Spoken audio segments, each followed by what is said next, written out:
아주 유명한 드라마였죠. 근데 얼마 안 된 것 같은데 벌써 2003년에 방영됐던 드라마 혹시 다모라고 기억하십니까? 뭐 내용은 기억 못해도 지금까지 우리 머릿속에 박혀있는 유명한 대사 한마디가 있죠. 예, 아프냐? 나도 아프다. 예. 맞아요. 그 멋진 남자 배우의 이 한마디가 얼마나 많은 사람들의 가슴을 울렸는지 모릅니다. 그 아프냐? 나도 아프다라는 이 짧은 한마디인데요. 뭐예요? 정말 이 사람이 얼마나 사랑하는가 우리가 느껴질 정도죠. 왜냐하면 당신이 아프니까 나도 아프다 이 말만큼 그 사랑을 표현하는 게 없거든요. 그 사랑하면 같이 아파합니다. 공감한다고 하죠.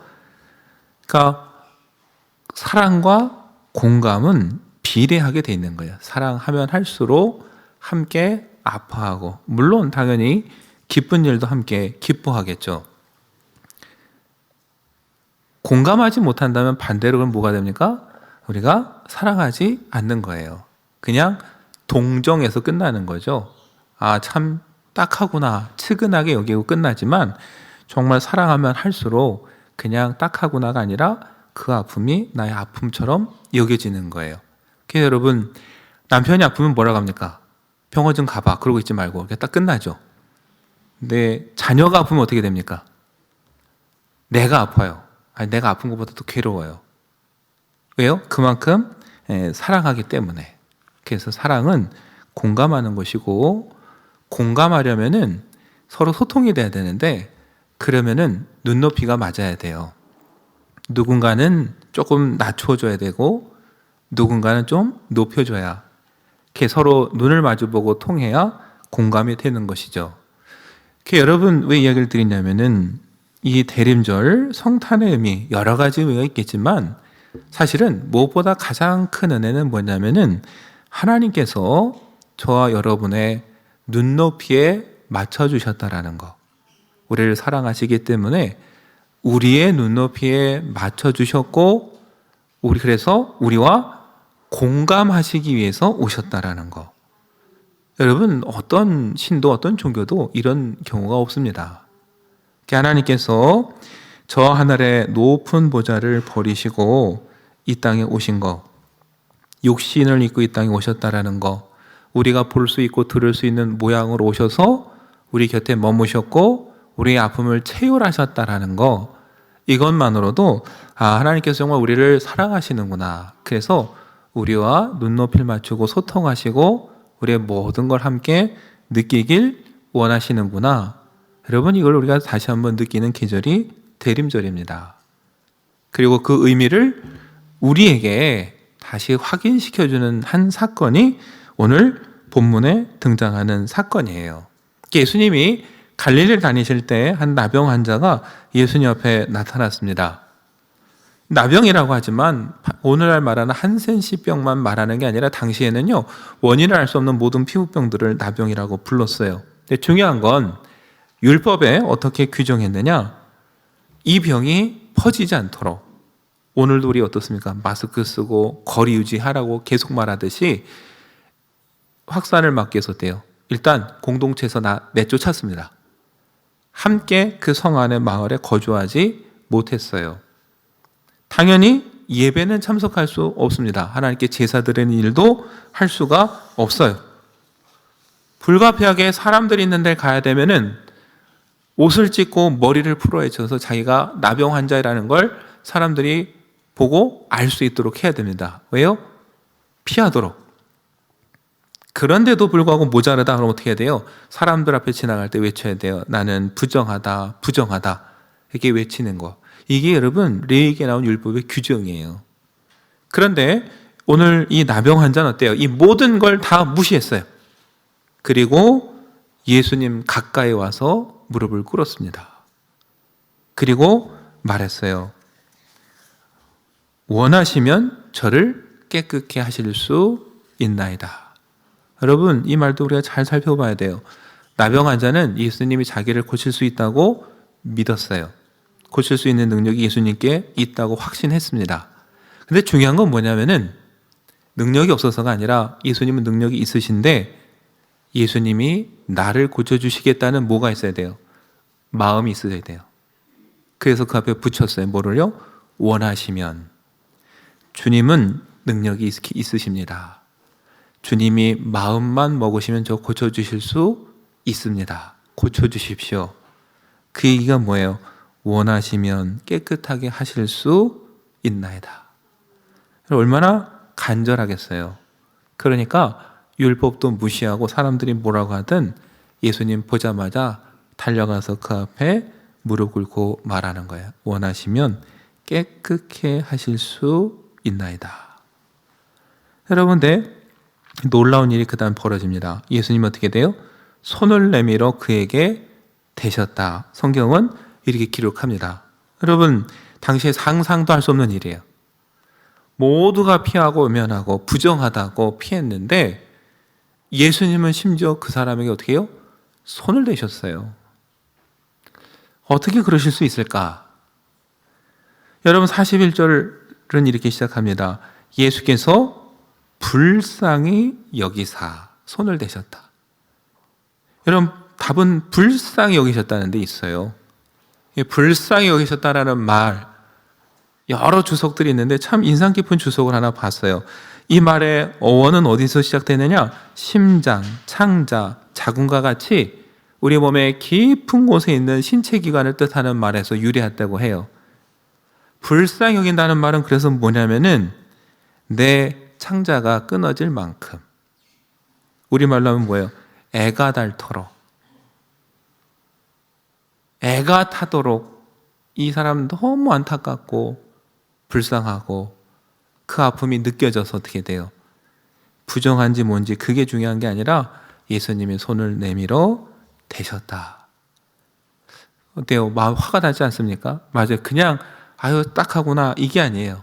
보면서 얼마나 아플까 해서 예수님이 애가 타는 마음으로 바라보시다가 어때요? 손을 대시고 말씀하시는 거예요. 내가 원하노니 깨끗함을 받으라. 여러분, 이게 무슨 일인지 왜 그랬는지 앞으로 어떻게 되는지 앞뒤 아무 말씀 없으셨어요. 그냥 뭐예요? 이 나병 환자가 너무나 애타게 기다렸던 그 말 한마디가 뭔지를 아시니까 딱 그 말 한마디 해주신 거예요. 내가 원하노니 깨끗함을 받으라. 이게 주님의 마음이에요. 누구보다도 그 아픔을 아시고 그 사람의 가장 절실한 게 뭔지를 아시는, 그래서 다른 사족 없이 내가 원하노니 깨끗함을 받으라. 그랬더니 어떻게 됩니까? 그 시로 그가 깨끗하여 졌습니다. 그리고 나서 예수님께서 그에게 당부하시죠. 뭐라고 당부하시냐면 44절에 아무에게 아무 말도 하지 말고 가서 내 몸을 제사장에게 보이고 네가 깨끗하게 되었으니 모세가 명한 것을 드려 그들에게 입증하라 그랬습니다. 가서 한마디로 제사장에게 입증하라 그랬어요. 여러분, 나병은 당시에 이게 사람이 고칠 수 없는 병이에요. 하나님의 벌이에요. 누구도 고칠 수 없다고 생각했어요. 그런데 만약에 그래도 불구하고 이 병이 나았다. 그럼 이게 진짜인지 어떻게 확인을 해야 돼요. 그 역할을 누가 했느냐? 제사장이 했어요. 나았다 그러면은 제사장이 그 사람을 진 안에서 만나는 것도 아니에요. 진 밖에, 성 밖에 나가서 눈으로 보고 정결례식 깨끗하게 씻은 후에 7일을 더 머물게 합니다. 밖에서. 그리고 8일째 되면은 털을 다 밀고 옷을 빨아서 다시 한번 샅샅이 확인을 합니다. 그러고도 정말 깨끗하게 나왔으면은 하나님께 나가서 어떻게 해요? 제사를 드려요. 그리고 나서야 인정해 주는 거예요. 정말 다 나았다. 그러면 그 순간부터 이 사람이 어떻게 돼요? 다시 마을에 들어 살 수 있는 거예요. 또 뭘 할 수 있습니까? 성전에 나가서 예배할 수 있어요. 여러분, 예수님은 그래서 뭐 하라는 거예요? 가서 이 절차를 밟아서 네가 다 나았다라는 것을 확인받고 입증하라, 그 얘기예요. 예수님은 이 나병 환자의 몸만 고쳐주신 게 아니라 뭐까지 회복시켜 주시냐면은 관계도 회복시켜 주시는 거예요. 그 마음도 위로해 주시는 거예요. 너는 이제 가서 가족들과 함께 살아도 돼. 마을에 들어가서 함께 즐겁게 살아도 돼. 너는 이제 그동안 부정하다고 사람들이 하나님 앞에 나오지도 못하게 했는데 하나님 앞에 나가서 제사해도 돼. 가서 마음껏 누리고 살아. 그동안 못한 거에 대한 위로와 회복이 뭐예요? 그 속에 다 있는 거예요. 그러니까 가서 고쳐주긴 예수님이 고쳐주셨지만 뭐예요? 그 영혼을 위해서 가서 제사장에게 확인받고 앞으로 행복하게 살아라. 그게 주님의 마음이죠. 여러분, 예수님은 그렇게 우리 눈높이에 맞춰 오셨고 우리의 형편을 누구보다 잘 아시고 공감해 주시고, 그래서 뭐예요? 사람들이 부정하다, 피하는 것조차 피하지 않으시고 어떻게 해요?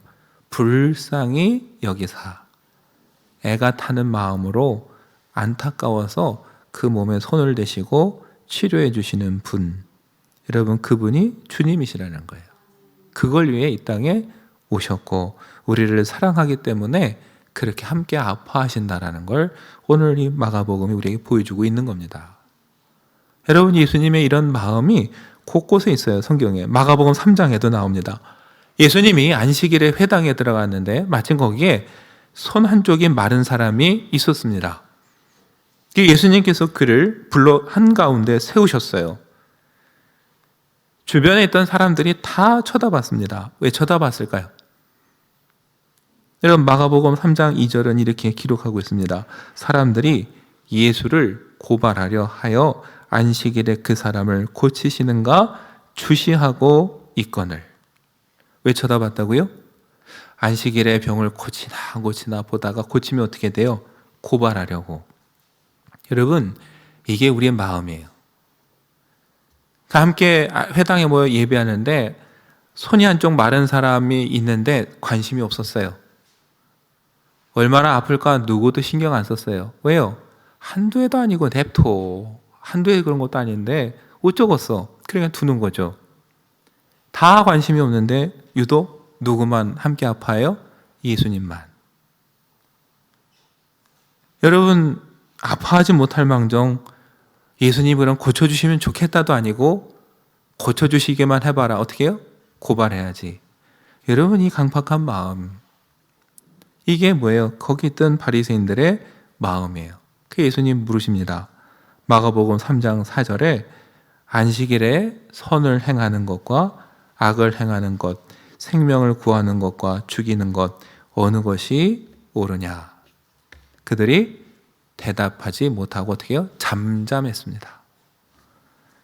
여러분, 주님이 그 마음의 완악함을 보시고 탄식하시고 분노하셨어요. 여러분, 왜 대답을 못합니까? 뭐가 옳은지는 머리로는 알아요. 고치는 게 옳습니다라고 답을 하자니 그럼 너희는 왜 나를 고발하려고 하느냐? 그럼 또 할 말이 없죠. 왜 안 고쳐주느냐? 그래도 할 말이 없어요. 그러니까 여러분, 머리로 아는 거하고 마음으로 공감하는 건 하늘과 땅 차이입니다. 몰라서가 아니라 뭐예요? 공감하지 못하고 사랑 없고 관심 없고 눈높이 맞추지 못해서 늘 그 속에 그 사람이 있어도 그런가 보다 했지 누구도 관심 안 가져줬어요. 근데 예수님이 그를 보시고 한가운데 일으켜 세우셨어요. 그리고 고쳐주셨어요. 그랬더니 여러분, 바리새인들이 어떻게 하느냐? 마가복음 3장 6절에 보니까 바리새인들이 나가서 곧 헤롯 왕과 함께 어떻게 하여 예수를 죽일까 의논하니라. 여러분, 참 악하죠. 그 놀라운 광경을 보고서 우리가 마음을 고쳐먹겠구나 이것도 아니고 나가서 예수를 어떻게 죽일까 계획하는 것이 바로 바리새인의 마음이었어요. 여러분, 우리 같으면 어땠을까요? 물론 저 여러분에게는 그 손 마른 사람을 고쳐줄 능력도 없지만 혹 고쳐줄 능력이 있다면 어떻게 했을까요? 요령껏 했죠. 네. 그동안도 살았는데 오늘 안식일 날 저 사람들 저렇게 노려보고 있으니까 내일 와. 모레쯤 오면 어떨까? 네, 우린 그걸 지혜라고 하고 요령이라고 말해요. 여러분, 예수님은 그런 생각이 없었을까요? 아까 말씀드렸잖아요. 이 사람들이 왜 쳐다보는지 꿰뚫어 보고 계셨는데 일부러 보란 듯이 그 자리에서 고쳐주셨어요. 여러 가지 의미가 있겠지만 여러분, 무엇보다 안타까워서 그래요. 아까 나병 환자를 보면서 불쌍히 여기시는 애타는 마음으로 보시듯이 정말 그 사람 아파하는 게 느껴지고 애타는데 어떻게 내일 오라고 하고 모레 오라고 하고 다음 날 오라고 다음 달 오라고 합니까? 그건 뭐예요? 우리 입장이죠. 예수님은 누구 입장에서 생각하는 거예요? 일평생 손 마른 상태로 살아온 사람 입장에서 누가 뭐라고 하든지 뭐예요? 오늘 고쳐주고 싶으신 거예요. 안타까워서. 요한복음 5장 17절에서 예수님 말씀하셨어요. 예수께서 그들에게 이르시되 내 아버지께서 이제까지 일하시니 나도 일한다. 하나님께서 우리를 구원하시기 위해서 아들 예수 그리스도를 보내주시고 우리를 구원하시고 세상을 회복시키기 위해서 지금도 하고 일하고 계세요. 예수님도 마찬가지예요. 같은 마음이에요. 아버지가 일하시니 나도 일하신다. 그리고 안식일에 그 사람을 고쳐주신 거예요. 여러분, 나병 환자나 손 마른 사람이나 사실 한 건 아무것도 없습니다. 은혜로 치유받았어요. 거저받았어요. 그러나 우리가 착각하지 말아야 될 건 받는 우리가 값없이 받았다고 해서 그 은혜가 절대 싸구려는 아닙니다. 우리는 거저받았을지 몰라도 우리에게 그 은혜를 주신 예수님은 엄청난 비싼 대가를 치르셨어요. 하늘의 높은 보좌도 버리셨고 낮고 천한 이곳에 오셨고 사람들이 부정하다고 외면하는 것에 손을 대셨고 사람들의 위협과 협박도 아시지만 그 모든 위험을 감수하시고 우리에게 은혜를 주신 거예요. 저 여러분이 값없이 받았다고 그게 쉽게 주어지는 게 아니라는 걸 우리는 기억해야 됩니다. 이유는 하나예요. 우리를 사랑하시기 때문에. 그래서 우리의 아픔을 느끼시기 때문에 그렇게 해주시는 거죠. 여러분, 바리새인과 서기관들만큼 성경을 잘하는 사람이 어디 있겠습니까? 그런데 이 사람들은 그걸 가지고 어떻게 고쳐줄까가 아니라 판단하고 정죄한 데 썼어요. 왜 저런 병에 걸렸을까? 누구 죄로 저렇게 벌을 받았을까? 야, 나는 저러잖아. 다행이구나. 그러고 보면 내가 의로운가 보다. 여러분, 이런 착각에 빠졌어요. 그러니까 그 사람이 얼마나 아픈지 안타까운지 눈에 안 들어와요. 예수님 보시기엔 누가 진짜 환자냐면은 그런 마음이 환자예요. 마음이 굳어지고 강팍해서 옆에 누가 아픈지도 모르고 누가 탄식하는지도 모르는 그 마음, 여러분, 그건 죄입니다. 여러분, 악이 대단한 거 같죠? 아니에요. 옆에 탄식하는 사람 외면하는 거, 그게 죄예요. 그게 악이고. 그래서 세상의 모든 문제들이 벌어지는 거예요. 제가 아직도 기억하고 늘 마음에 새기는 한 기사가 있습니다. 2017년에 종교개혁 500주년 기념으로 원로에게 듣는다 그래서 몇몇 원로 목사님들과 인터뷰한 기사가 있는데 제가 아직까지도 안 잊어버리는 기사가 있어요. 다른 교단인데 거기는 75세가 은퇴입니다. 목사님이. 근데 60세에 은퇴를 하셨어요. 무슨 문제가 있어서 은퇴를 하셨는가? 기자가 가서 인터뷰를 했습니다. 이유를 물었더니 목회에 열정이 식어서 그렇다 그랬어요. 그러면서 이런 얘기들을 하셨어요. 인터뷰 중간중간에 교인 숫자가 늘고 목회 경력이 길어질수록 교인들 한 사람 한 사람의 아픔이 더 이상 내 아픔처럼 느껴지지 않았다. 처음 사랑, 처음 마음을 회복하려고 몸부림쳤는데 뜻대로 되지 않았다. 교인들이 어려움에 처해도 이전처럼 마음이 가지 않았다. 교인 중 누가 돌아가시면 부목사한테 장례 치러 주고 오라고 시켰다. 어느새 관리인이 되고 열정이 없었다. 노력을 안 한 건 아닌데 안 됐다. 교인의 고통과 아픔을 느끼지 못해서 나는 더 이상 안 되겠구나 해서 60에 은퇴를 하셨다는 거예요. 저는 지금도 그 말을 잊을 수가 없어요. 그리고 지금도 늘 되새깁니다. 교인의 아픔을 못 느끼면 목회상 끝이구나. 몇 세 은퇴하냐가 중요한 게 아니라 여러분 몇 년을 하든 교인의 아픔을 공감할 수 있다면 할 수 있는 거예요. 그런데 교인의 아픔을 공감하지 못하고 누가 돌아가셨는데 그냥 장례 치러주고 와 하여서 일이 돼버리면 그 순간 목회장 끝이에요. 그냥 직업이 돼버리는 거죠. 제가 일생 그러지 말아야겠구나. 그런데 여러분, 목회자만 그럴까요? 그리스도인과 교회도 마찬가지입니다. 세상에 탄식하는 사람들과 공감하지 못하면 끝이에요. 세상에 교회가 존재해야 될 이유가 없어지는 거예요. 왜냐하면 예수님께서 오셔서 우리와 함께 아파하시고 공감해 주시고 그 귀한 은혜를 우리에게 값없이 주셨는데 그 은혜를 받은 우리가 그걸 잊어버리고 바리새인처럼 마음이 강팍해져서 공감하지 못하고 정죄하기 시작하면은 그건 교회가 존재해야 될 이유가 없어진 거예요. 여러분, 빌립보서 2장 5절 말씀이 뭐라고 합니까? 너희 안에 이 마음을 품으라. 곧 그리스도 예수의 마음이다. 그랬어요. 예수님 마음이 뭡니까? 저 높은 보좌를 버리고 낮은 곳 천한 곳에 오시는 마음이고, 나병 환자를 보면서 끓는 마음으로 어루만져 주시는 마음이고, 안식일에 손 마른 사람 보면서 안타까운 마음에 위험을 무릅쓰고 어루만져 주시는 마음이에요. 이 마음을 품으라 했는데 이 마음을 못 품으면 끝인 거예요. 교회도 아니고 그리스도인도 아니고 목회자는 더더군다나 그래서도 안 되고요. 여러분과 제가 이 대림절에 다시 예수님 앞에 나가서 우리 자신을 되돌아봤으면 좋겠습니다. 먼저 우리에게 어려움이 있다면, 나병 환자처럼 손 마른 사람처럼 고난이 있다면, 내가 해결할 수 없는 문제가 있다면은 그것도 주님 앞에 내려놓고 치유받았으면 좋겠습니다. 그 나병 환자도 어루만져 주신 예수님이 왜 저와 여러분이라고 어루만져 주시지 않겠어요? 위로해 주실 겁니다. 누구보다도 여러분 마음을 잘 아실 거예요. 그리고 우리가 또 뭘 회복돼야 되느냐? 우리의 마음이 강팍해져 있다면은 그 마음도 회복이 됐으면 좋겠습니다.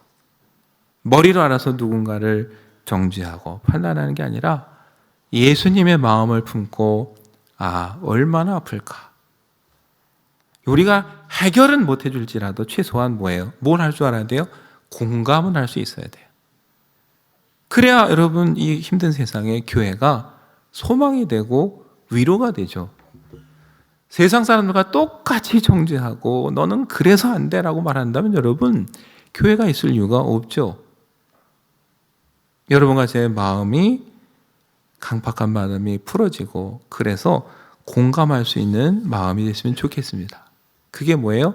이 대림절을 보내는 우리의 마음이어야 돼요. 그게 주님이 우리에게 바라시는 뜻이기도 하고요.